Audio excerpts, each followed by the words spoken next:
Bismillahirrahmanirrahim. Alhamdulillahirrahmanirrahim. Allahumma salli ala Muhammad. Allahumma salli ala Muhammad. Allahumma salli ala Muhammad. Untuk pai tingkatan 3 pada hari ini, Ustazah akan sambung untuk tajuk Rasul. Okey, beriman kepada Rasul. Hari ini kita akan membincangkan tentang sirah daripada 5 orang Rasul. Ringkasan saja. Okey, hari ini kita sentuh tentang 9 Rasul dulu. InsyaAllah pada kelas akan datang Ustazah akan sambung lagi selebihnya lah. Okey, kita nak tengok ringkasan sirah. Okey, Nabi Adam AS. Okey, manusia pertama yang diciptakan dan digoda oleh iblis sehingga ke anak cucu. Okey, itu antara peristiwa penting yang Nabi Adam yang terjadi pada Nabi Adam AS lah. Okey, ada hikmahnya sebenarnya kan. Okey, seterusnya Nabi Idris AS, generasi kelima keturunan Nabi Adam AS, pandai dalam ilmu penulisan dan jahitan. Okey, orang dulu dah pandai dah dari sejak zaman Nabi Idris. Generasi kelima dah pandai dah penulisan dan jahitan. Makanya teori apa? Manusia ni diciptakan daripada beruk tu, tu tak ni lah. Tak betul lah sebenarnya. Sebab dari dulu dah ilmu penulisan dan jahitan dah pandai dah Nabi Idris. Hebatnya ciptaan Allah. Okey, seterusnya Nabi Nuh AS. Okey, menyampaikan dakwah selama 950 tahun, tapi hanya sebahagian saja yang beriman. Okey, termasuklah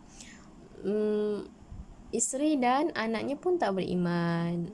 Dan dibina satu bahtera sebab apa? Allah nak turunkan banjir besar. Maka orang yang beriman terselamatlah pada waktu itu. Ingat elok. Yang Nabi Adam tadi digoda iblis. Nabi Idris pandai dalam ilmu penulisan jahitan. Kemudian Nabi Nuh, ramai orang tak nak beriman, diberi banjir besar. Okey, seterusnya Nabi Hud AS, Allah mendatangkan angin sorsor, angin sejuk yang kencang sehingga memusnahkan harta benda pada waktu itulah kerana menolak dakwah. Okey, seterusnya Nabi Soleh AS diutuskan kepada kaum Thamud, dan antara mukjizat Nabi Soleh AS ialah keluar seekor unta dari celah batu. Itu antara mukjizat lah Nabi Soleh AS. Memusnahkan dengan suara pekikan dari langit oleh Allah SWT. Sebab mereka tak nak beriman, Allah musnahkan dengan suara pekikan saja dari langit. Dah mati semua. Okey, bersih semua. Itu kuasa Allahnya sangat besar. Maka sentiasalah berdoa agar dijauhkan daripada azab Allah. Azab Allah sangatlah pedih. Ya Allah, na'udzubillah min zalik. Seterusnya Nabi Ibrahim AS, keturunan Nabi Muhammad SAW. Okey, berhadapan dengan Namrud. Okey, raja yang zalim dan berkuasa pada waktu itulah.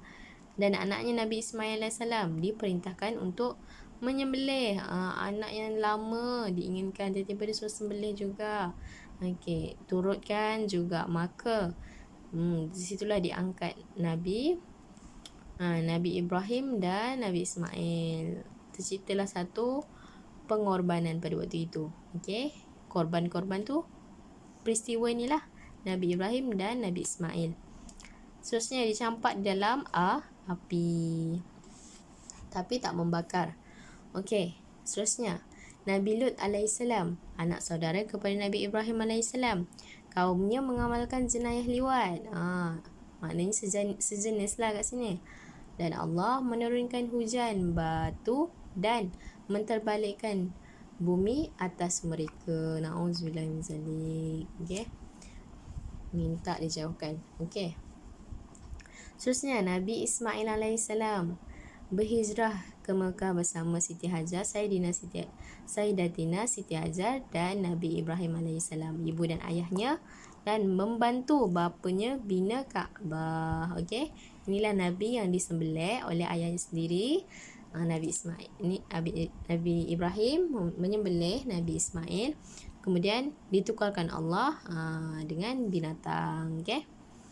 Seterusnya Nabi Ishaq, okey, alaihissalam, anak kepada Nabi Ibrahim. Ini Nabi Ibrahim juga anaknya Nabi Ismail ni. Tapi yang ini isteri pertama, Sayyidatina Sarah. Okey. Bukan Sarah. Sayyidatina Sarah. Lahirnya Nabi dan Rasul Bani Israel dari keturunannya. Ini adalah kisah untuk Nabi Ishaq. Sebab tercatatnya ramai keturunan Nabi dan Rasul dari Bani Israel. Okey, sampai sini dulu untuk kisah 25 orang Rasul. Kita sampai 9 dulu. Okey, insyaAllah kita sambung minggu hadapan. Terima kasih. Assalamualaikum. InsyaAllah.